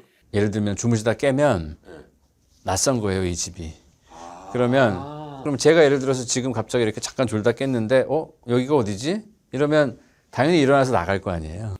나 집으로 가야 되네? 뭐 이런 식으로 되는 거예요. 치매 환자가 있으면은 뭐 새로운 곳으로 이사를 가거나 이러면 안 되겠네요. 인지 기능이 꽤 나빠진 상태에서는 사실은 환경이 갑자기 바뀌는 거가 좋지 않습니다. 그래서 이사를 가고 싶어도 방은 완전히 똑같이 꾸민다든지 하는 배려를 좀 해야 돼요. 네. 그다음에 치매 환자들이 좀 이렇게 또 밤에 깨고 돌아다닌다 하면 또 낙상할 수도 있잖아요. 그렇죠. 그게 제일 큰 문제 중에 하나입니다. 네. 제가 여기서 이렇게 일어나서 나가면은 이렇게 코너를 돌 때 보이지 않는 곳에 뭐가 있으면 부딪힐 가능성이 많거든요. 밤에 일어나서 화장실 가시는 경로 사이에 뭐가 있지 않은지, 좀 어색한 가구 배치가 있지 않은지 이런 것도 봐야 되고요. 야간 조명 같은 거 은은하게 좀 켜놓는 거 이런 걸 해야 낙상을 예방할 수 있습니다. 과거에는 치매하면 의뢰 나이 들면 찾아오는 증상이다 뭐 이렇게 여기기도 했었는데 치매 역시 하나의 뇌질환인 거 고려했을 때는 미리 예방을 하고 관리하는 게 좀 필요하지 않을까 싶은데요. 치매 발병에 영향을 주는 요인들은 어떤 것들이 좀 있을까요? 당뇨, 고혈압 이런 거 관리하는 일단 게 당뇨, 중요하고. 고혈압 있는 환자들이 나중에 치매 발생률이 높더라. 네네네. 근데 이제 당뇨, 고혈압이 혈관성 치매만 높이는 게 아니라 알츠하이머도 실제로 높이거든요. 그래서 당뇨, 고혈압 중요하고 중년에는 비만이나 콜레스테롤을 잘 조절해야 되는데요. 노년에 가면 오히려 약간 체중이 유지되는 분들이 오히려 기억력 유지가 더 잘 됩니다. 근데 이제 문제는 그러면 살이 찌는 게 좋냐? 꼭 그거는 아니고 영양 상태가 좋은 게 좋다는 뜻인 거고요. 꼭 뱃살을 관리하라는 뜻이 아니라 대사증후군이 없게끔 하라는 뜻인 거죠. 말하자면. 그다음에 이제 노년기로 접어들면서 아주 중요한 이슈 중에 하나가 청력입니다. 청력과 시력. 이거를 반드시 관리해야 되고요. 치료할 수 있으면 치료해야 되고 안 되면 보청기라도 꼭 껴야 되는 게 이제 보통 보청기 하셔도 잘 안 하시려고 그러는데 하셔도 어떤 문제가 있냐면 텔레비전 보거나 대화할 때만 보청기를 끼고 조용히 혼자서 댁에 계실 때는 안 껴요. 그러면 이분은 가족들 저녁에 퇴근해서 올 때까지 조용히 지내시는 거죠, 말하자면. 근데 우리가 정말 이렇게 차폐되어 있는 공간에 하루 종일 있어봐요. 그러면 나가면 멍하잖아요. 그런 게 매일매일 반복되면 인지기능 좋을 수가 없죠. 그래서 잡소리가 나든 뭐 찻소리, 시끄러운 소리, 뭐 라디오 틀어놓고 듣는 이런 모든 것들이 다 들려야 되기 때문에 평소에도 그냥 보청기 끼고 있으셔야 됩니다. 이거 굉장히 중요한 얘기다. 그러니까 다양한 시각적, 청각적 자극을 계속 받으면서 살아야 되는 거구나. 맞아요. 예. 우울증이 또 치매 예방률을 막 3, 4배 올리기 때문에 우울증도 이제 관리를 잘 해야 되고요. 근데 이제 제가 꼭 드리고 싶은 말씀 중에 하나는 이렇게 뭐 술, 담배 나쁘고 뭐 운동 안 하면 나쁘고 이런 여러 가지 요소들 중에 근거라는 게 그 연구를 산출해서 결론을 냈을 때 그 근거 수준이라는 게 있잖아요. 강력한 가장 근거가 높은 게 있어요. 뭘? 그게 사회 활동하는 거예요. 정신 활동, 사회 활동. 예. 정확하게 얼마나 자주 만나에 따라서 이렇게 용량 의존적으로 이렇게 예방 효과가 나옵니다. 연구해 보면. 어디 연구에서 본 것 같은데 손주를 만나는 횟수가 많은 사람이 치매를 덜 걸리더라고요. 그게요, 용량 의존 쪽이에요. 그래도 치매하면 특히나 여전히 부정적 인식이 좀 많은 것 같고 그렇기 때문에 막연한 공포심도 좀 가지고 계신 분들이 많은 것 같아요. 이런 인식에 대해서는 좀 어떻게 생각하시나요? 지금 그 인식이 많이 바뀌고 있긴 한데 제일 중요한 거는 치매는 관리하는 질환이다라는 개념이 아주 중요합니다. 예전에는 치료제도 없고 그다음에 무슨 선고를 받은 것처럼 하는 그 인식이 우리가 사실 꽤 말기에 진단을 내렸기 때문에 예전에는 그게 좀 맞았을 수도 있는데 요즘은 전혀 그 방식이 달라졌기 때문에 인식을 꼭 바꿔야 됩니다. 관리하면 된다. 네, 그렇다면 뇌 노화를 조금 늦출 수 있는 관리법이 또 있을 것 같은데 좀 몇 가지 추천해 주실 수 있을까요? 제가 이제 기억하기 쉬우라고 해서 산미, 의미, 재미, 풍미 이 세 가지를 꼭 기억하시라고 말씀을 드립니다. 재밌네요. 예, 제가 예를 들면 지금 치매를 진단받은 사람이라고 해도 기억력이 아주 나빠지지 않고 웬만한 삶을 그냥 노년기의 삶을 유지하면 되잖아요. 그러면 그 유지하는 가운데는 대단한 일이 아니더라도 의미 있는 일을 찾을 수가 있어요. 그러면 뭐 이게 간단한 어떤 봉사라든지 뭐 아니면 옆집에 뭘 도와주기 위한 간단한 나의 손놀림이라든지 뭐 이런 것들이 다 의미 있는 활동이잖아요.